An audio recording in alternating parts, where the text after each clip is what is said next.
debe ser profundizado. Porque si bien es cierto que he mencionado la equivalencia con Padre, Hijo, Espíritu Santo, con Brahma, Vishnu, Shiva, como con otros símbolos de Egipto y de otras tradiciones, es indispensable ahondar. ¿Por qué? Porque dentro de lo que señala el Surya Maestre en esa forma, son varios párrafos que dan el yuyoyoísmo en los grandes mensajes, en los propósitos psicológicos, que son párrafos claves. Pero hay que tomar en cuenta que a cambio de ello existen legiones de libros de la Iglesia Católica Apostólica Romana, la Biblia misma, que diga el Nuevo Testamento, y textos que han surgido también de las sociedades bíblicas, y además textos enormes acerca de lo que en la India es Brahma, Vishnu y Shiva. Y si ustedes no están documentados en los conceptos de vida, forma y pensamiento, cualquier pastor evangélico los puede dejar leerlos.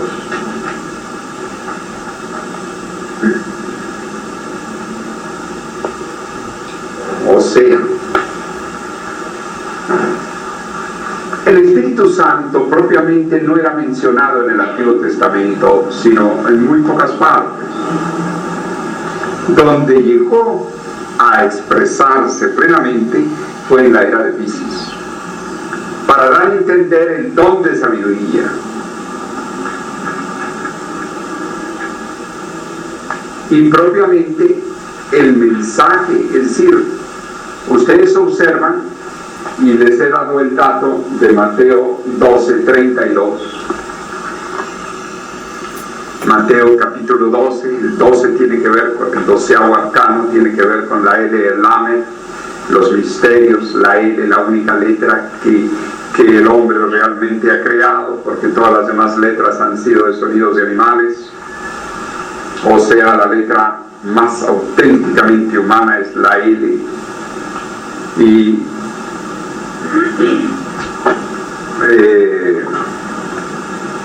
el 32, mejor ponga Mateo 12, versículo 32. Y el número 32 que recuerda las vías de la sabiduría. De manera que en la clave de sus números también hay un significado.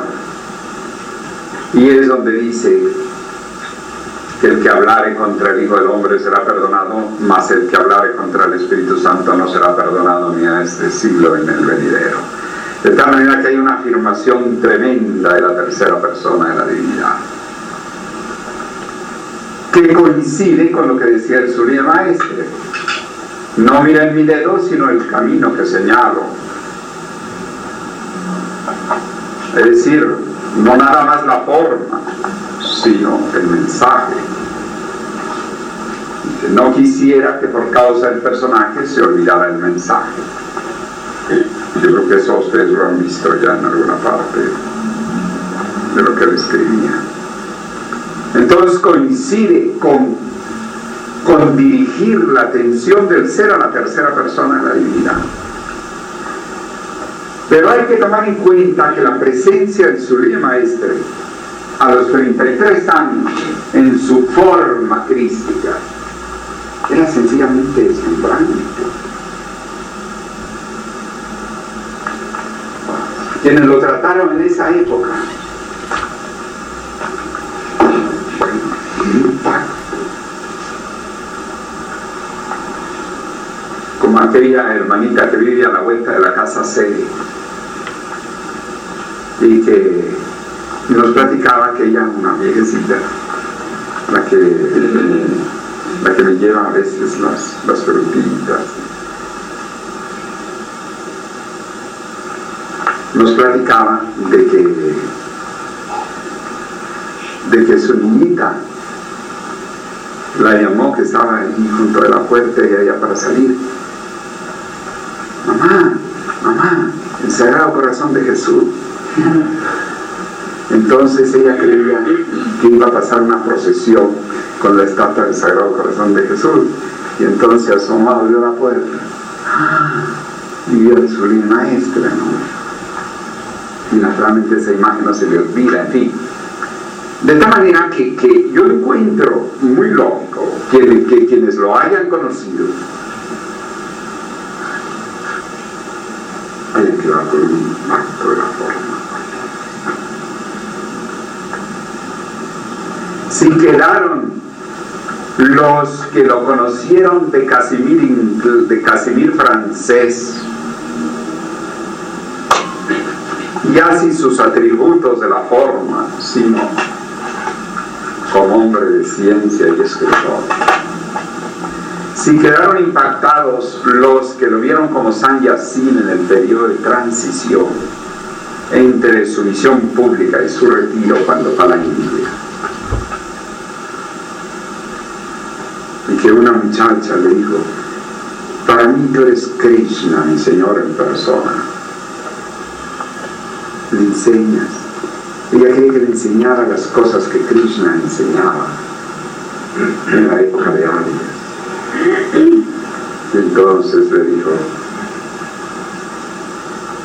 sigue, que Dios te bendiga, tú estás bien así.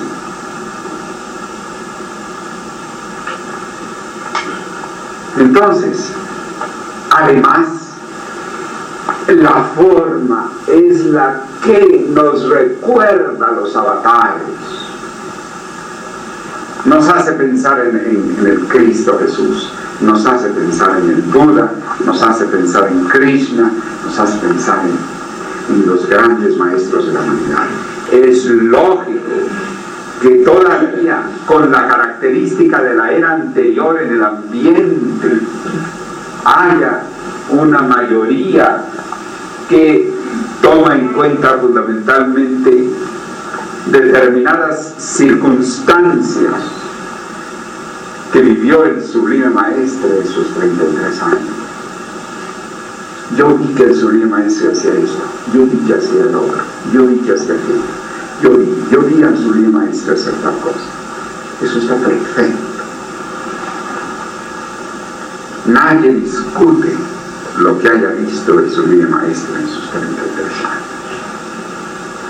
Está correcto, está claro. Ahora, el Sublime Maestre llega a su retiro en Europa y nos hace un llamado a su enseñanza verdadera.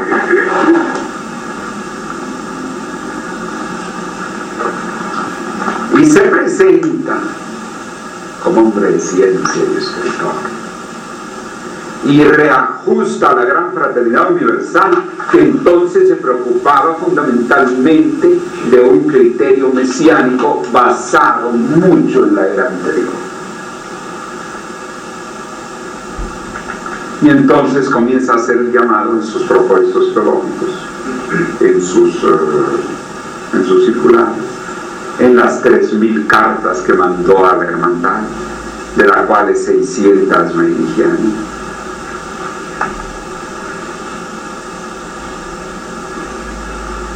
Y entonces prepara un plan sucesivo de sus discípulos,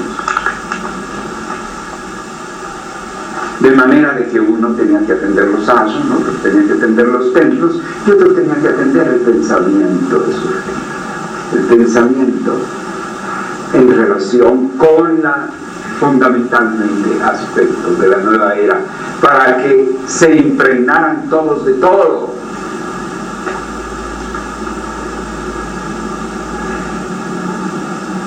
Pero indudablemente ello va a surgir cuando vaya avanzando más la era y y se comprendan ciertas cosas que han sido típicas de la era anterior y se comprendan ciertas cosas que son típicas de la nueva era. Dicho así, el asunto es facilísimo. Un proceso, un plan del Sublime Maestre, y de acuerdo al marco teórico, los marcos teóricos, todo debería salir como en bálsamo de perfume.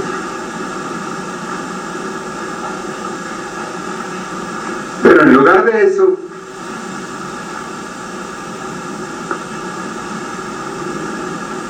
surge que por el imperativo cósmico todavía insuficiente de la nueva era que está entrando, y por eso que llama Eric Verne en la mentalidad de los hombres que se impermeabilizan entre una idea y otra y otra. Entonces, ¿qué ocurre? Que existen ciertas regresiones. El Papa Juan XXIII tuvo verdadero, y que era contemporáneo al Sublime Maestre, cuando él estaba en su retiro en Europa y viajaba por Europa, y Juan XXIII se encontraba en Europa. Juan XXIII dio una avanzada.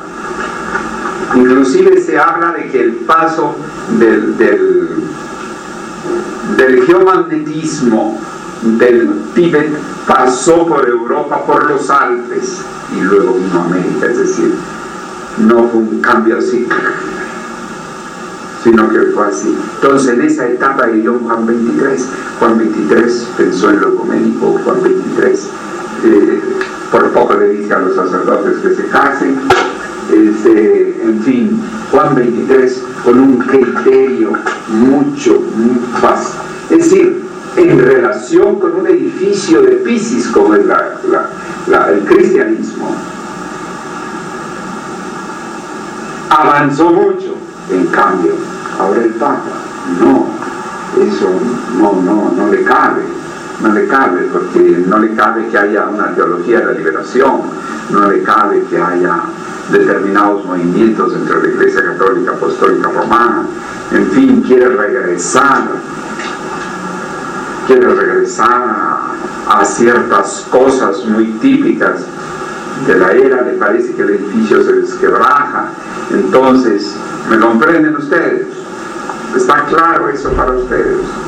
Sí. En tiempo del Sublime Maestre, y cuando pasó ese geomagnetismo por Europa, surge la UNESCO en un nivel y con hombres como Julian Huxley, un maravilloso visionario de lo que era la nueva era, y una persona que era de los asesores de la manera de pensar de los ingleses, como es la familia Huxley, y con una influencia tremenda en el pensamiento también de los países sajones. Y plantea una UNESCO cuyos planes no le fueron recibidos, pero al fin y al cabo la UNESCO los cumplió durante 30 años. Y después de cumplir una labor de culturización, de conservación de grandes monumentos, reuniendo a los hombres más capacitados del mundo, porque lo más distinguido que ha ido a la UNESCO. Y el Sublime Maestre decía que nunca sería suficiente recomendar la revista El Correo de la UNESCO, que yo no sé si alguno de ustedes haya tenido algún ejemplar alguna vez de cualquier número de su revista, con artículos interesantísimos, de una avanzada, una orientación, verdaderamente uno presentía. ¿Qué pasa? La UNESCO.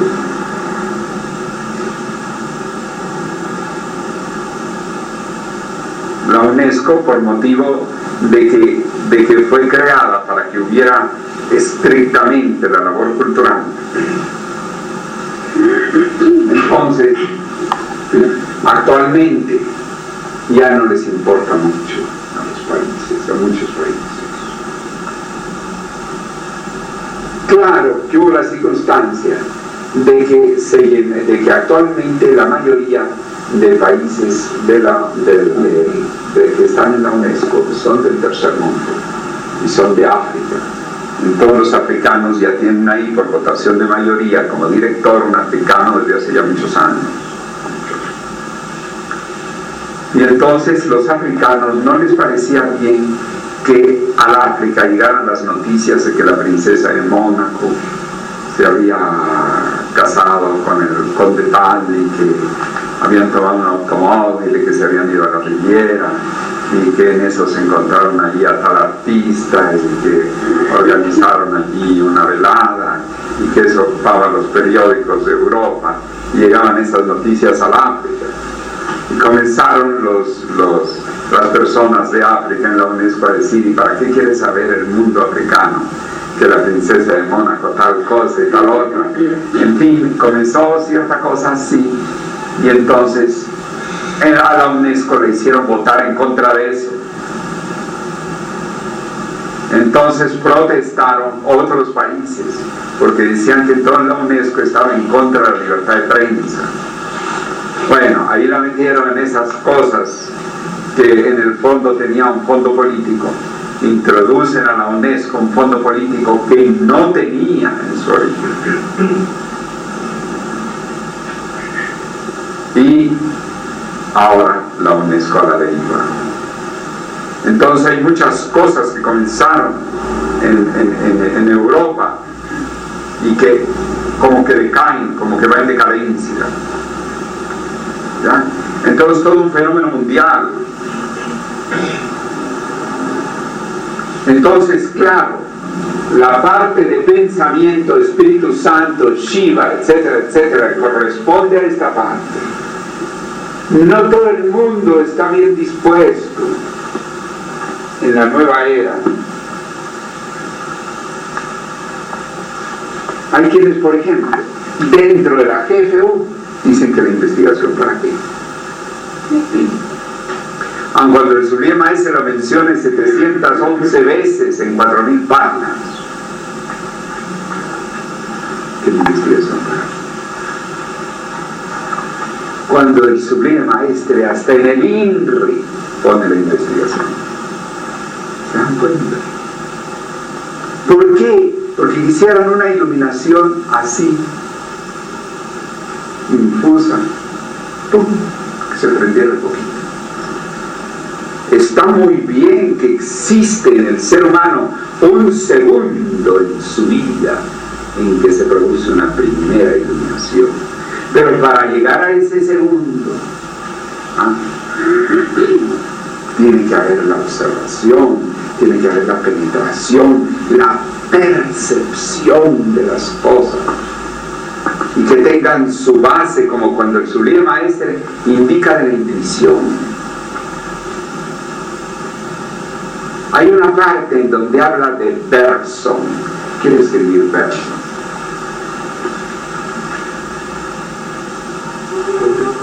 Con G. S-O. Verso, grandes mensajes. Hay que buscarlo en el índice de los grandes mensajes. Hay que ver el Sublime Maestro cómo plantea la intención.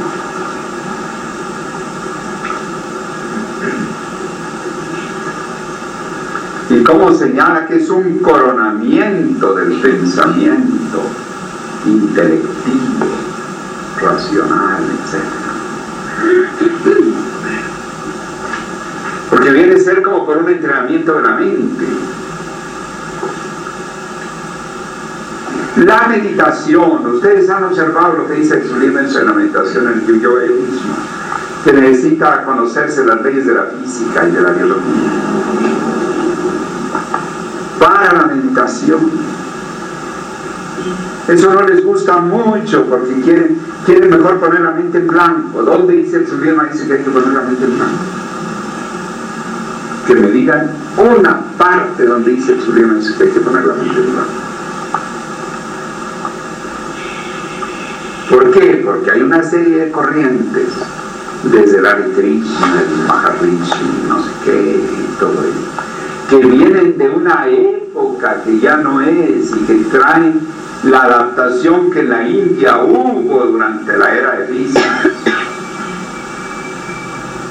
y que el Surya Maestre aclara, y que cuando habla del yuyo yogismo, lo primero verso, ahora si no es favor de anotar,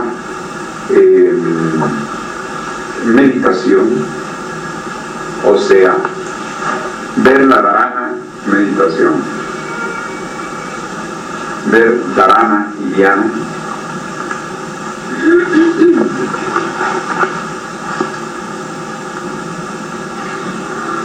dhyana con H intermedio, después de la D y con Y.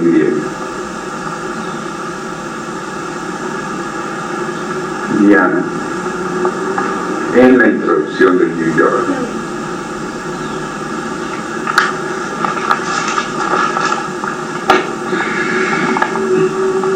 Habla inclusive el Surya Maestre de esas damas de muy buena voluntad que meditan en varias cosas y que no saben lo que es meditación, y que habla de que inclusive se necesita observar las leyes de la física, de la biología, para que la meditación se base en algo que sea concreto para luego ir penetrando mayormente alrededor de un objeto concreto o abstracto. Eso, cuando lo presentaba por mi parte, una vez me invitaron en Nueva York al Ramakrishna Center, Ramakrishna, un Maharishi tan prestigiado como lo hubo en la India en el siglo pasado. Su misma esposa, Sarada Devi, en fin, figuras muy típicas de su época, que inclusive llamaron la atención y hicieron que Romain Rolland fuera a visitarlos y estar con ellos, y Romain Rolland escribió un libro acerca del Evangelio de Ramakrishna, etc. Entonces, naturalmente, con todos esos antecedentes que aparentemente a uno le pueden llegar, y que si no analiza el cambio de era, uno no percibe y piensa que lo de la India es un solo bloque. No, en la India también hubo la era egipcia. Yo no estoy en este momento queriendo, pero ya el Surya Maestre, por ejemplo, Rabindranath Tagore, premio Nobel de poesía, una de las figuras más grandes y representativas de la India, señala, puede poner Tagore, y se les doy temas para que vean el pensamiento, cosas del pensamiento de la nueva era. Tagore, que es un poeta bellísimo, que fundó el ashram de Santiniketan, premio Nobel mundial, una figura que llegaba a cualquier parte. Tagore en el yuyo yogismo. No les doy la página, pero pueden verla en el índice de... Y entonces, ¿qué dice acerca de Tagore? Que él hace poemas muy bellos acerca del amor, pero que el amor entendido, es decir, el amados de los unos a los otros, no es suficiente en esta era, porque se requiere, como dice en otra parte del yoyoísmo, la comprensión. ¿Por qué? Porque el solo amor no basta, tiene que haber la comprensión, que tiene una parte de raciocinio y otra parte de sentimiento. Observan ustedes, mientras que Jesús dijo: un nuevo mandamiento os doy, del cual depende la ley de los profetas y los de la sinagoga se pusieron bravos con eso porque era dejar a la ley de Moisés bajo un nuevo mandamiento, y ese mandamiento era amados los unos a los otros, propio de una era de Piscis que necesitaba eso por toda esa separatividad que iba a haber. Y ahora es más bien la comprensión, correcto. Es decir, son los detalles sutiles que marcan una era y otra, y que uno tiene que ver con detenimiento y no leer por parejo, como esas personas que miran por parejo una persona, si miren más adentro de su ser, de su alma, de su manera, de su experiencia, de todo ello.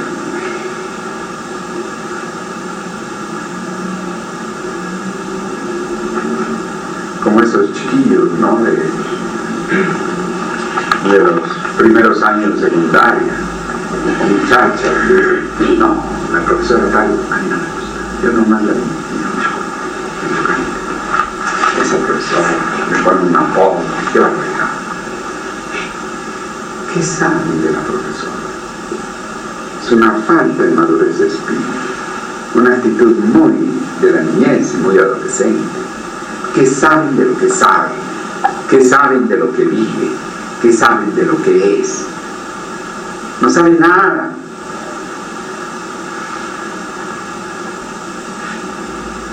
Y entonces, ¿por qué ella llega con un vestido en tal forma?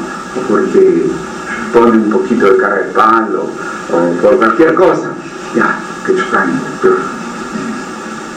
Es decir, pareciera como el que la humanidad le cuesta trabajo ahondar las cosas.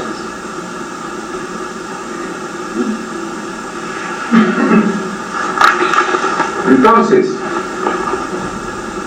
así como esto, podría estarles mencionando partes donde, pero hay que buscar donde el Sublime Maestre diga vida, forma, pensamiento. Y es algo que se necesita que ustedes vean en el índice de los grandes mensajes, en el índice del yogismo. ¿Para qué? Para que en un momento dado, inclusive, hay algo muy hermoso en Julian Huxley y que a muchos no les gustó, que con eso abrimos las puertas de la UNESCO para el nombre del Sublime Maestre en la literatura, en una obrita que, por cierto, no fue mi sentir, mi manera de escribir como escritor está en el retiro del Maestre. Allí sí no hice ninguna adaptación, allí escribí como en el estilo que por mi parte siento. Pero yo realicé a Dios a través de las matemáticas. En esa obrita que muchos de ustedes conocen, lo que se trataba era de penetrar en la UNESCO, y fui asesorado por Zachary Zacharie, uno de los directores de la UNESCO, un hombre, una persona eminente, muy eminente en su país, de los países de la zona norte de Europa, hacia la parte de Colombia. Y entonces observé algunas cosas del pensamiento de Julian Huxley. ¿Por qué? Porque si el Sublime Maestre hablaba tanto de la UNESCO y se dedicó tanto a gestionar el registro de la UNESCO cuando él llegó en 1950, el 3 de diciembre de 53 a zona europea, y que logró el registro de la UNESCO para septiembre de 54, que tuvo que ser una labor allí brillante para poder lograr ese registro, que no es cualquier cosa, y que perdió el registro de la UNESCO, la GFU. ¿Por qué? Fíjense bien, ¿por qué lo perdió? Estando por mi parte impregnado de esa época del Sublime Maestre, y estando en la casa sede de Caracas, los hermanos, cuando era su director, los hermanos que entonces estaban en el Consejo Supremo, sentían una poca resistencia para este servidor, porque pensaban que yo me los iba a comer en salsa. No sé por qué pensaban eso. Ustedes...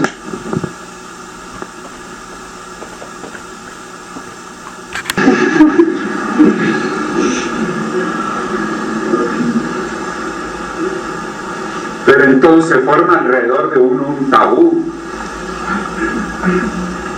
Y entonces fueron preparando su informe a la UNESCO.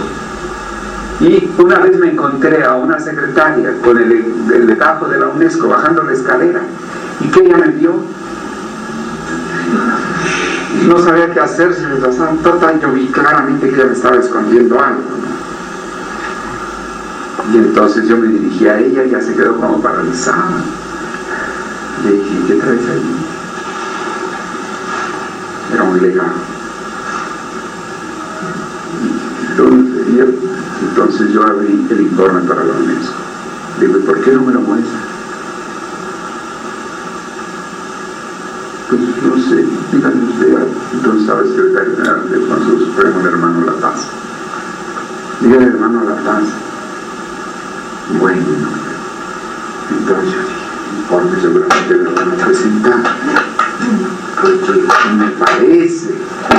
Yo creo que no se necesita mucho leer al Sublime Maestre en sus circulares para considerar que a quien decía él que se viera para los asuntos de la UNESCO era a un gurú que se llama David Ferrer. Yo creo que no hay que buscar mucho en las circulares para ver eso.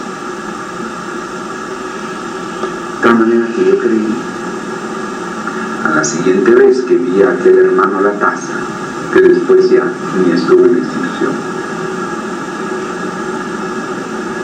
Oh, Jerusalén, Jerusalén, como dice la gente.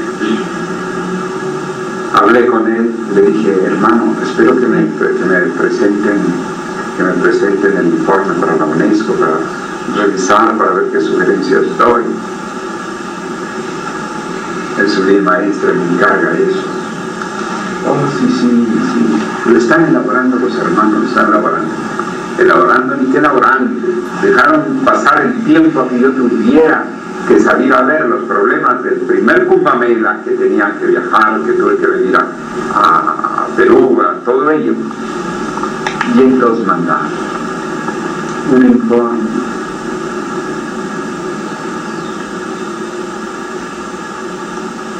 Que cuando fuimos a la UNESCO en 1979 nos mandó llamar después de que con el libro de Yo realicé a Dios a las matemáticas habíamos abierto una popularidad por la forma como abordamos a Julian Huxley, el ideólogo.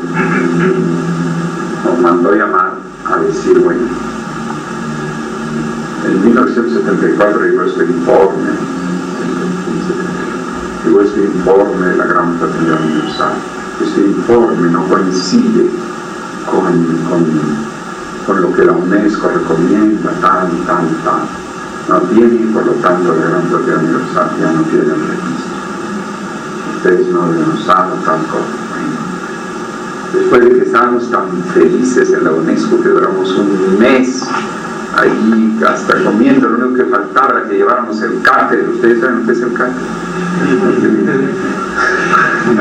Uno nos presentaba, lo único que les faltaba era marcar tarjeta.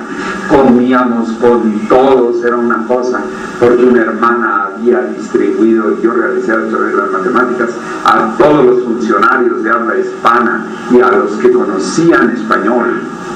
Entonces cuando llegamos nosotros nos encontramos con una popularidad que nos imaginábamos, porque habíamos enviado ese libro para las bibliotecas, pero entonces ella lo recibió y dijo, no, esto es mejor aplicar para los funcionarios, que después manden para las bibliotecas. Pues el gozo al pozo,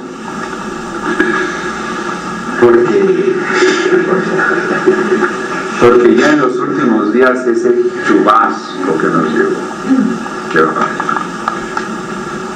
Entonces, ¿qué ocurre? Que hay una cierta resistencia para personas de cierto nivel cultural. Yo no sé si ustedes lo habrán observado en su vida. Les voy a poner un solo caso para que ustedes vean lo que es eso. Les voy a poner el caso del mundo de la enfermería. ¿Quién de ustedes es enfermera? Bueno, por lo menos los médicos van a corroborar eso. Existe actualmente la licenciatura de enfermería en muchos países. Pero eso fue implantado en algunos países hace 10, hace 20, hace 30 años. Pero hay un problema fuerte generacional, porque existen las enfermeras de experiencia, las enfermeras que no estudiaron enfermería, sino que comenzaron como asistente de enfermería, comenzaron a tener práctica, y ellas piensan, ¿y quién les va a negar?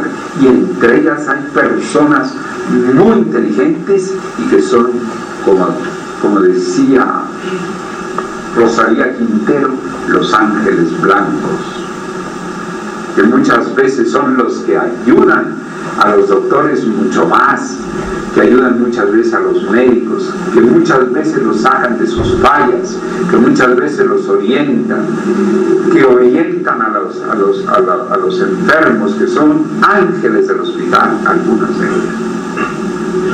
Entonces llegan las licenciadas recién graduadas, con mucha teoría, sin mucha práctica, o con nada, o con muy poca práctica, y entonces presenta el problema, digamos, no solamente laboral, sino un problema gremial de fondo, que por ejemplo en Venezuela es sumamente fuerte, son la mayoría. Y resulta que también otras llegan con su título universitario en forma demasiado aplastante, y entonces las otras con su sindicato ahí las ponen. Y si los médicos, directores de los hospitales se ponen a apoyar demasiado a las licenciadas en enfermería, a pesar de la ley, en un momento dado se hacen movimientos sindicales en que les cierran una huelga, o se declaran en huelga, o en fin, cosas allí fuertes que hay. Pero también allá en el trasfondo de eso, una cierta resistencia para personas que tienen bastante, que tienen estudios.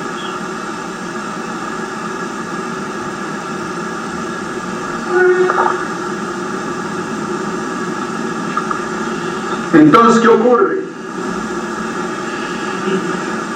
Que la investigación, generalmente quienes entienden de investigación, quienes les gusta, son personas que por lo menos tienen estudios secundarios. Pero no toda la población de la GPU tiene estudios secundarios, ni mucho menos una inclinación de una penetración y una preocupación para saber qué es la investigación. No se ponen a pensar que fue un investigador el que cambió la noche del hombre aplicando el bombillo eléctrico como fue Edison. Para hacer eso que ahora nosotros vemos como cualquier cosa, hay que pensar lo que tuvo que hacer ese hombre para descubrir eso y cómo tenía que ser.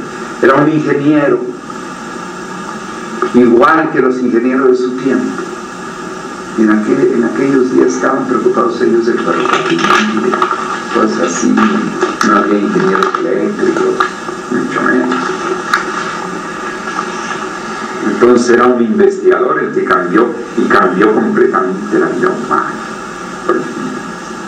Porque con el surgimiento de la electricidad, con el surgimiento del bombillo eléctrico, es uno de los cambios tecnológicos de los cuales ya ni nos acordamos. Pero cuando se suspende la luz, yo pienso en eso. Aquel mundo de velas, de contaminación de la atmósfera, sin ningún aparato que funcione eléctrico, qué computadoras ni qué 8 cuartos. Piensen ustedes lo que es un investigador. Entonces así a veces les hablo a los hermanos de la gente. Y alguno de ellos una vez dice, es que a nosotros lo que nos gusta más es el aspecto inicial. Les saco ahí donde dice el sublema para penetrar los enigmas iniciáticos se debe investigar.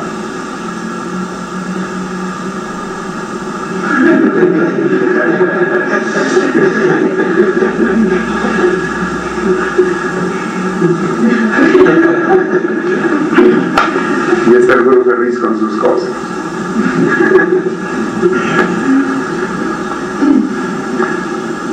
Entonces, y acérquense ustedes aquí a nuestros vecinos. Nomás aquí a 2 calles. Juventud. Llámenles de investigación a ver qué les dicen.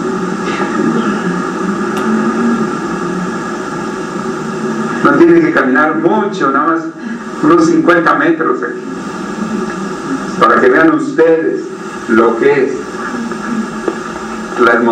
la etapa de transición entre 2 eras. Entonces la GP1 escapa a eso, hay que estar claro.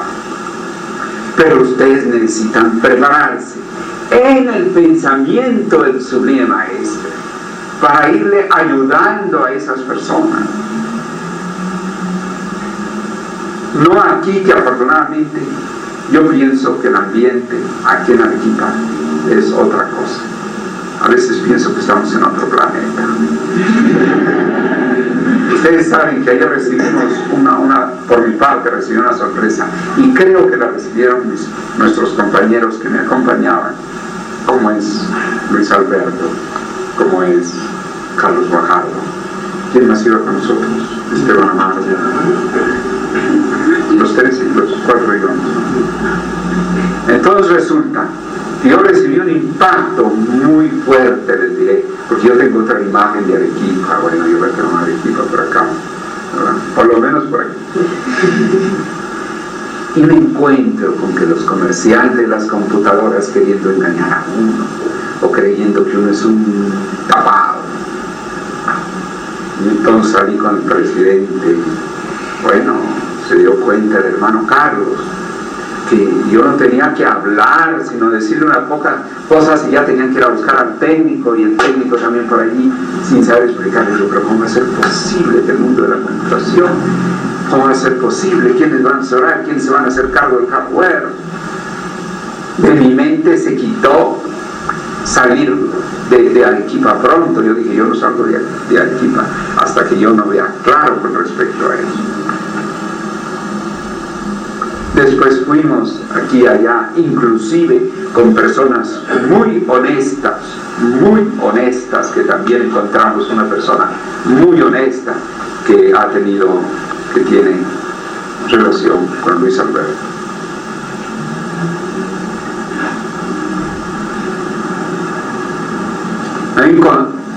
Se observa que no tienen mucho asesoramiento técnico, tienen mucha visión, están muy enterados, pero hay ciertas cosas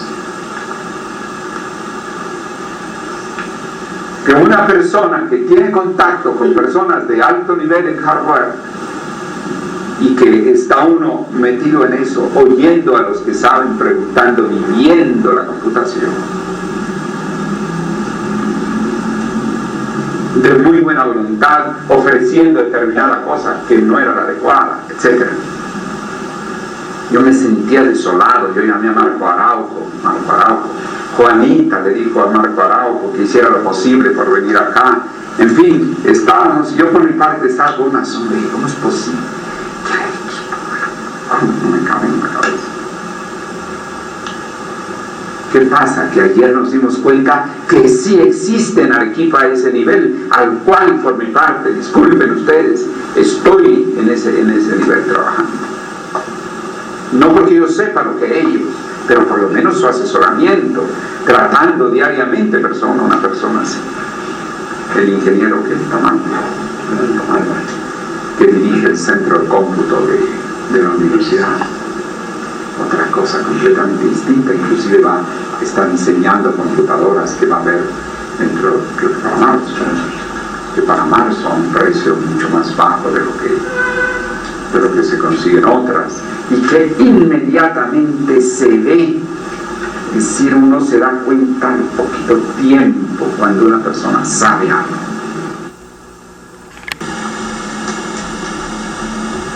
Entonces ya nos dimos cuenta que sí pueden ellos atender un respiro grande. Pero nuevamente eso demuestra el mismo problema. Es el mismo problema. Actitudes que corresponden a la era anterior. Señor, si yo voy a vender computadora, yo creo que lo primero que hago es, dentro de lo poquitito que tengo en el cerebro, vamos a estudiar, vamos a enterarnos, vamos a ver los instructivos, vamos a ver esto, vamos a ver lo otro. Una cosa es que se comprenda que tiene que haber un nivel de investigación, que tiene que haber un nivel que se llama hardware, que corresponde a adentro, los mecanismos de adentro, que son los que se pueden descomponer. No solamente los programas, que es otra cosa. No, señor. No nos recibían con esa autoridad. Nos querían, ya no estaban ponderando unas maquinitas Commodore que son para cosa individual, nos estaban queriendo poner los ojos azules a Carlos y a mí.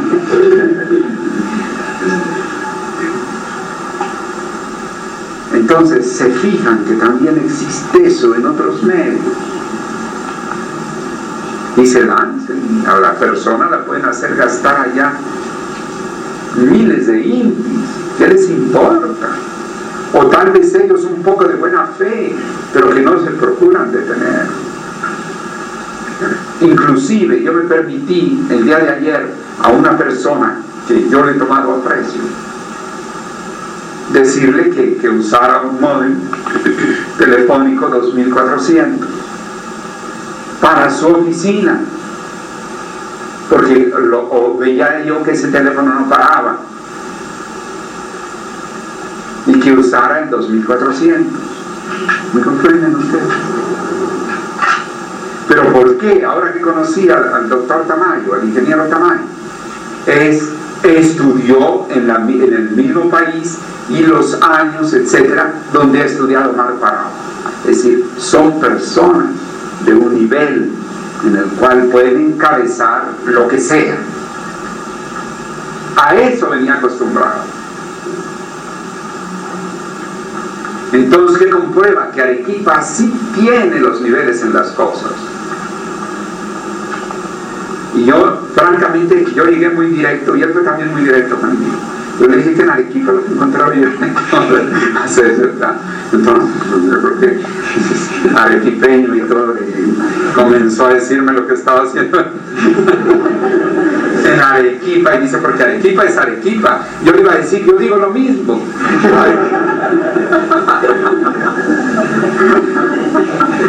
Así es que estaba listo, y luego yo le puse un ejemplo en que me enredé un poco de lo que yo mismo estoy convencido de que la Apple no puede entrar en determinadas cosas. Y entonces me ocurre ponerle un ejemplo, ¡pum!, inmediatamente me cogió y tácatela. Y no, que eso no, bueno, pues. Entonces, pero me comprenden ustedes, es decir, yo me sentí muy feliz de encontrar una persona como Mar Parauco, como las personas que nos asesoran, ¿verdad? A mí me hubiera gustado que hubiera Erojanita, porque tiene hasta el estilo, ¿no? Que la formación un poco, hasta así medio agachadito, a ver. Por poco ahí le digo, Marco, déjame darte un abrazo. Entonces, quiere decir que, y me dijo, nos dijo, sí, es que hay un poco de movimiento subterráneo. Qué interesante, ¿lo oyeron ustedes? Es decir, como indicando que hay un alto nivel que no aparece mucho a flote. Qué interesante, ¿no? Si ustedes observan esos detalles, ustedes se dan cuenta de la época que estamos viviendo.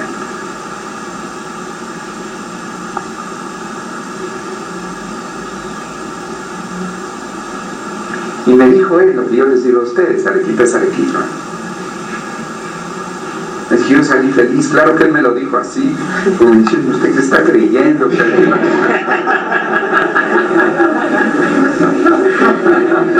No es cierto, pero yo me puse feliz porque encontré un hombre que me decía lo que yo les digo a ustedes.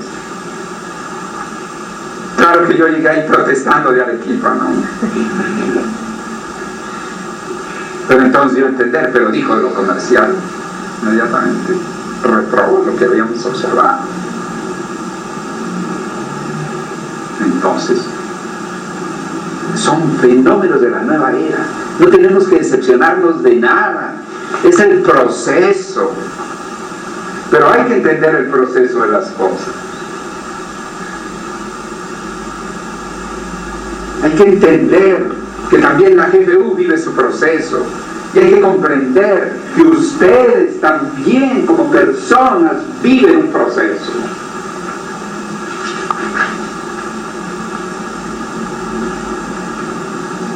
Y que hay cosas en las que ustedes necesitan percibirse, saberse, comprenderse y darse cuenta para que ustedes, yo quisiera en Arequipa que hubiera cada vez más un clima de avanzada.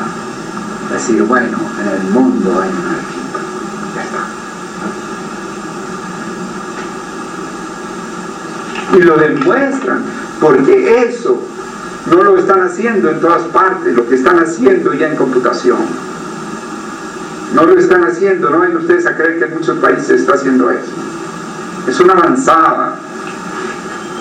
No se arriesgan. ¿Por qué? Porque no tienen conocimiento suficiente. Y porque sobre la computación hay un tabú. Tienen que comprar un poquito de catálogo, ya saben. No, señor. Es como también el manejo de la computadora, no vayan ustedes a creer. Yo les confieso que practicando diariamente todo el día, como le consta a Esteban, como le consta a Juanita, que yo no me paro de la computadora. Y Juanita misma, ella ya es muy eficiente. Hay que reconocer que tardamos meses en estar, por decir. Entonces también está de por medio el ego de la gente. El ego es un problema. Uno realmente con la cuestión del ego,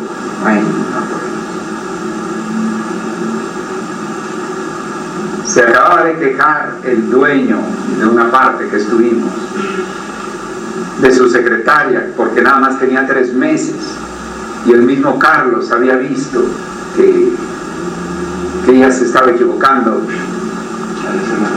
al hacer la factura, en fin. Y entonces yo, por abrir conversación, el deseo de que ella como secretaria, comenzara a sentirnos un poco amigos también, porque siempre las secretarias son muy importantes. En un ministerio, en alguna parte, la relación con las secretarias es fundamental. Ellas son las que acomodan los asuntos, ellas. Eso es. No olvídense, una secretaria puede más que un ministro. A ver. Entonces yo traté de tener un acercamiento. Le dije, ¿qué tal? ¿Cómo le ha sido de difícil la práctica? Contesta ella. 15, 20 días, no tengo problema, 15, 20 días, cualquiera piensa que en 15 o 20 días ya va a estar dominando. Cuando uno a los 15 o 20 días se da uno cuenta de que su inconsciente está muy trabado.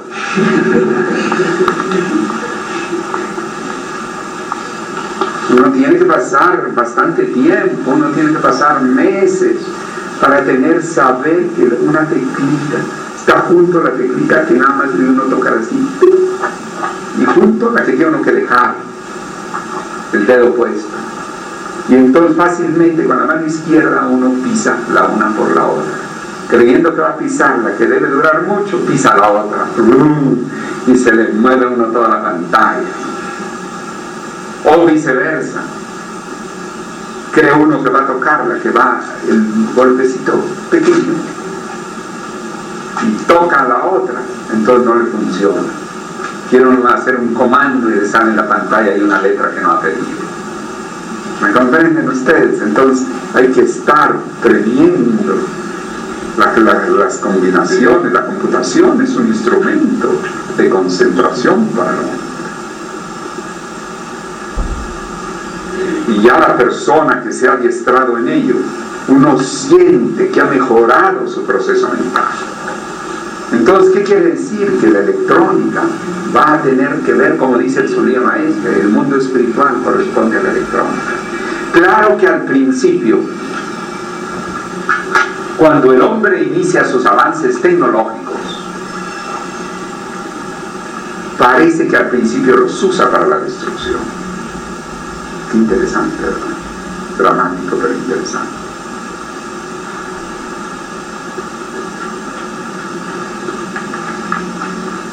Se piensa y se deduce de acuerdo al proceso del inconsciente del hombre, y cuando el hombre descubrió la fuerza de las ramas para golpear, en lugar de mejorar las cosas, con ello golpeaba a los otros hombres y a los animales. Tuvo que pasar mucho tiempo para que Arquímedes hablara del principio de la palanca. O sea que con un palo, ¿verdad?, apoyado en determinada forma, el principio de la palanca, ¿verdad? Comenzó Arquímedes a decir: dadme un punto de apoyo y moveré y levantaré al mundo.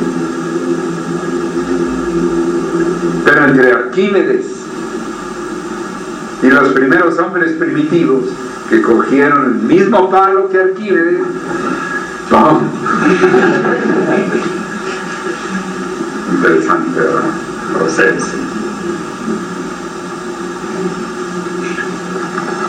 Interesante el proceso. Entonces, primero se descubre la electrónica, vamos a la guerra. La bomba atómica. Einstein se ha de haber quedado. Max Planck, que habló de los cuantas y de los paquetitos de energía, se ha de haber quedado frío del uso que le dieron. Y seguramente ellos ni por aquí les pasaba que iban a hacer ese uso. Porque primero, poder, vamos a destruir el estado, pártela. Hiroshima y Nagasaki. Y sin embargo, eso no quiere decir que la electrónica vaya a ser una cosa que no libere al hombre. Es como, por ejemplo, el recibimiento que le hicieron a Graham Bell, el inventor del teléfono.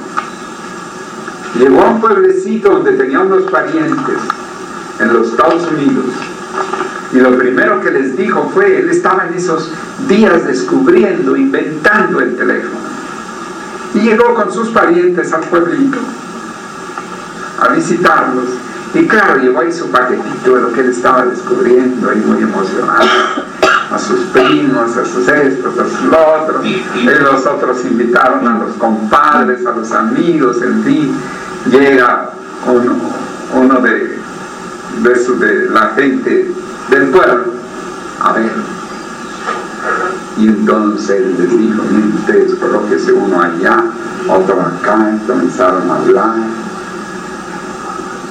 por los primeros telefonitos, y entonces salió una nota como a los 3 días él se fue, porque pues, una nota en periódico, en primera página, en el periódico del lugar. Afortunadamente ha salido de la ciudad un loco que ha llegado a querer que las personas se comuniquen con un alambre. Es necesario que las autoridades vigilen tal y que pongan un coto a este tipo de espectáculos.